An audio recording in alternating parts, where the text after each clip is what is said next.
أما بعد فأعوذ بالله من الشيطان الرجيم فانطلقا حتى إذا ركبا في السفينة خرقها قال أخرقتها لتغرق أهلها لقد جئت شيئا إمرا قال ألم أقل إنك لن تستطيع معي صبرا قال لا تؤاخذني بما نسيت ولا ترهقني من أمري عسرا فانطلقا حتى إذا لقيا غلاما فقتله قال أقتلت نفسا زكية بغير نفس لقد جئت شيئا نكرا قال ألم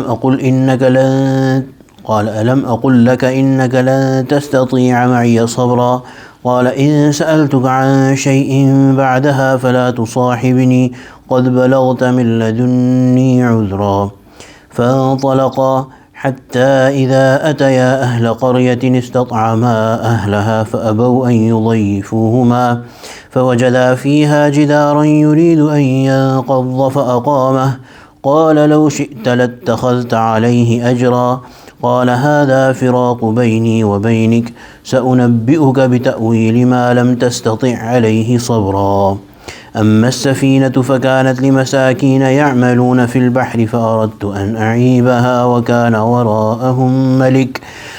وراءهم ملك يأخذ كل سفينة غصبا وأما الغلام فكان أبواه مؤمنين فخشينا أن يرهقهما طغيانا وكفرا فأردنا أن يبدلهما ربهما خيرا منه زكاة وأقرب رحما وأما الجدار فكان لغلامين يتيمين في المدينة وكان تحته كنز لهما وكان أبوهما صالحا فأراد ربك أن يبلغا أشدهما ويستخرجا كنزهما رحمة من ربك وما فعلته عن أمري ذلك تأويل ما لم تسطع عليه صبرا صدق الله العظيم وبلغنا رسوله النبي الكريم ونحن على ذلك من الشاهدين والشاكرين والحمد لله رب العالمين.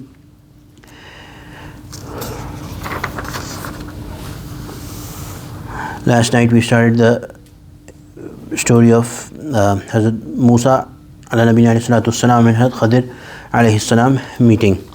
And we had said that Hazrat Khizar alayhi salam was a person that Allah subhanahu wa ta'ala, out of his own gift and his mercy, Allah subhanahu wa ta'ala had given him the knowledge of the Takwini world, which is the background system of Allah subhanahu wa ta'ala that learns, but it does not pertain, or the knowledge of the things that happen in that world do not pertain to the benefit of a person in terms of that who gets Jannah and who gets hellfire. That is not related.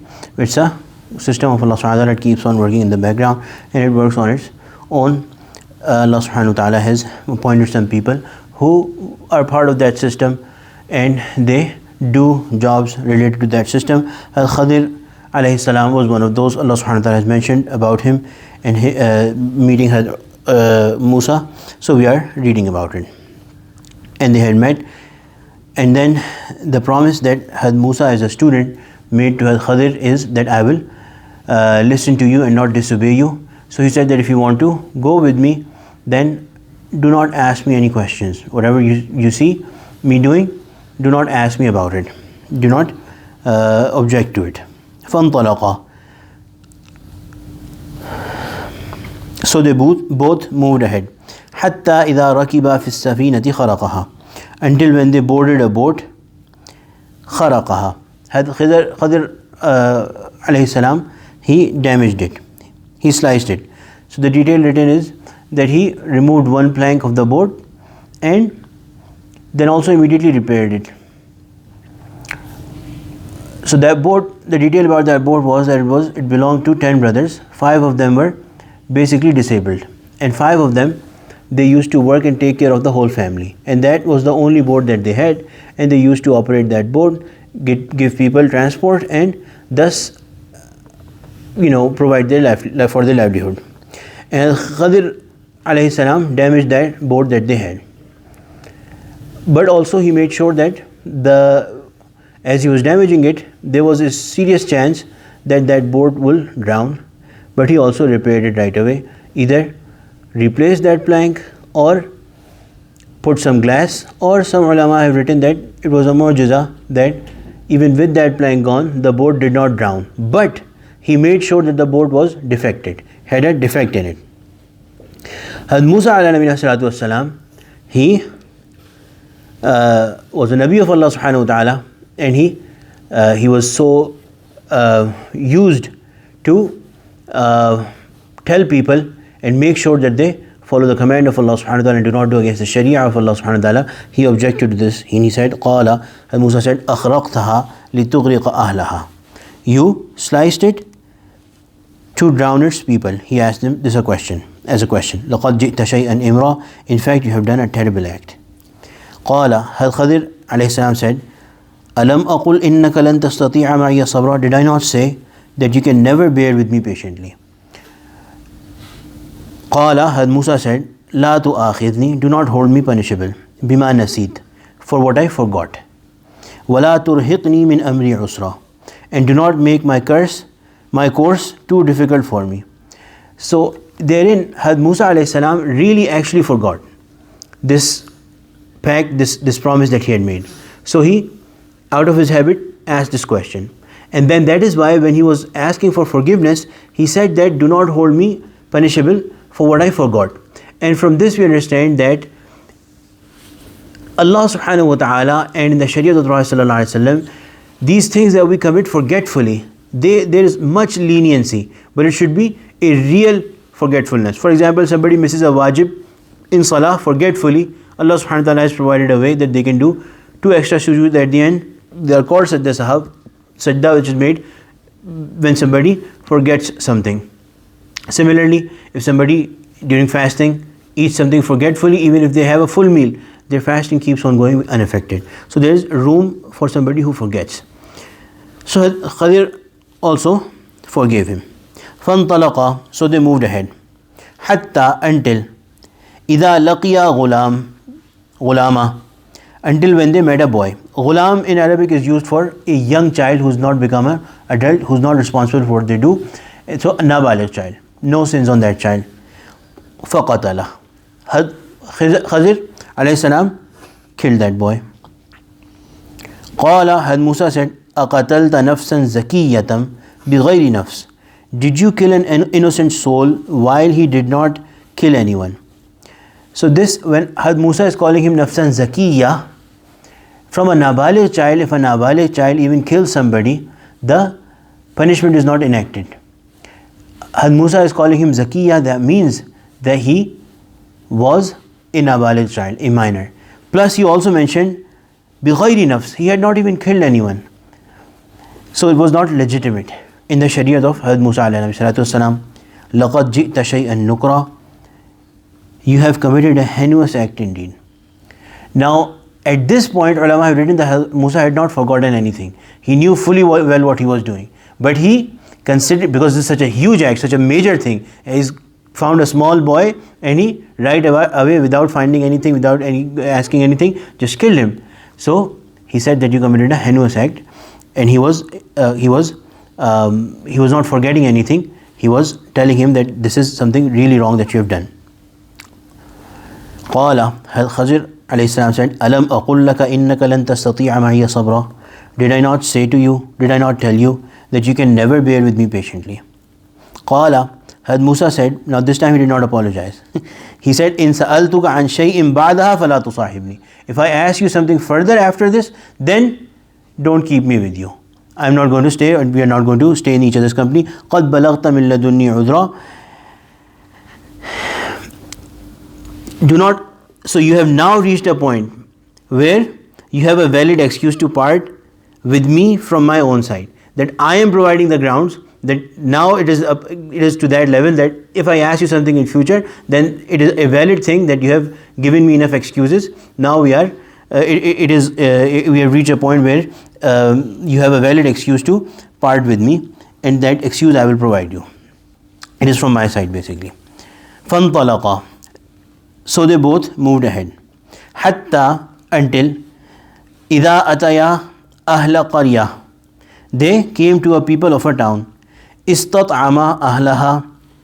They asked its people for ta'am, or feeding them. which was the norm that when a newcomer comes to the town, people usually take care of their food. فَأَبَوْا أَن يُضَيِّفُوهُمَا, they refused to host them. So the people basically were not nice to them. فَوَجَدَا فِيهَا جِدَارًا, and in that town, Hazrat Khadir, and Hazrat Musa, they found a wall. يُرِيدُ أَن يَنْقَضَّ, it was about to fall down. It had almost fallen down. فَأَقَامَ, Hazrat Khadir set it right. قَالَ, Hazrat Musa said, لَوْ شِئْتَ لَاتَّخَذْتَ عَلَيْهِ أَجْرًا, if it were only that, or if you wished, you could have charged a fee for this. That you, people who did not come to feed us or did not feed us, even when we asked them to, at least it would have taught them a lesson. It would have served as an instruction that you take care of the people who come to your town, and also it would have taken care of our need. قَالَ, Hazrat Khadir said, هَذَا فِرَاقُ بَيْنِي وَبَيْنِكَ, this is the point, here's the point of parting ways between me and you. سَأُنَبِّئُكَ بِتَأْوِيلِ مَا لَمْ تَسْتَطِعْ عَلَيْهِ صَبْرًا, now I will explain to you the reality of things about which you could not remain patient.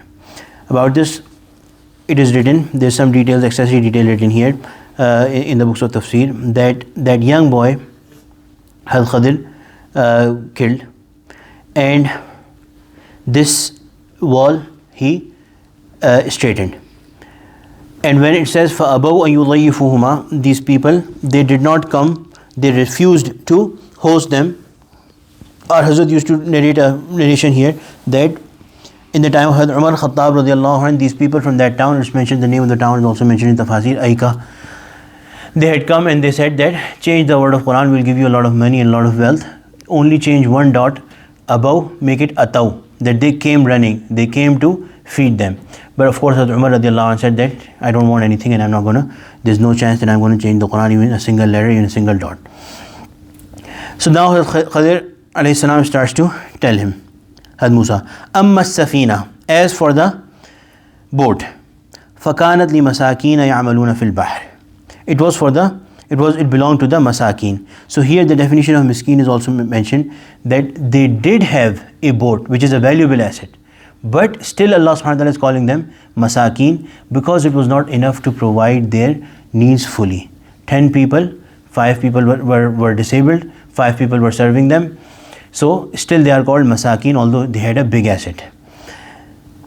يَعْمَلُونَ فِي الْبَحْرِ, they used to basically work at sea. فَأَرَدْتُ أَنْ أَعِيبَهَا, so I wanted to make it defective. So the first instance, Khadir is saying that he's pointing, the initiator of the action is myself, I wanted to make it defective. وَكَانَ وَرَاءَهُمْ مَلِكٌ, and there was a king across them, يَأْخُذُ كُلَّ سَفِينَةٍ غَصْبًا, who used to take every boat by force unjustly. So he made it defected, so the king did not take that defected boat. وَأَمَّا الْغُلَامِ, and as for the boy, فَكَانَ أَبَوَاهُ مُؤْمِنَيْنِ, his parents were believers. فَخَشِينَا, we apprehended. Now Khizar is saying that basically him and Allah subhanahu wa ta'ala, فَخَشِينَا أَن يُرْهِقَهُمَا طُغْيَانًا وَكُفْرًا, that he would impose rebellion and infidelity upon them. So the story, the detail of this is that child was really beloved to its parents, and it was known to Allah subhanahu wa ta'ala that this child will grow up to be an infidel and a very treacherous person, and it was possible that because of the love of the child, the parents would also turn away from the deen of Allah subhanahu wa ta'ala and become rebellious.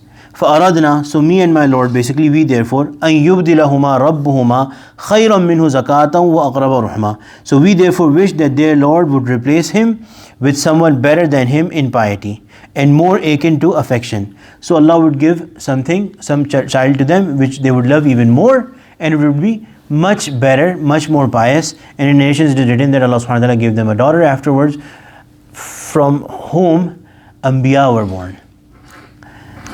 So here, فَأَرَدْنَا, when it is talking about killing somebody, he is saying that it was the intent of me and my Lord. And then basically the killing part was my doing, the giving of the son part was the doing of Allah subhanahu wa ta'ala.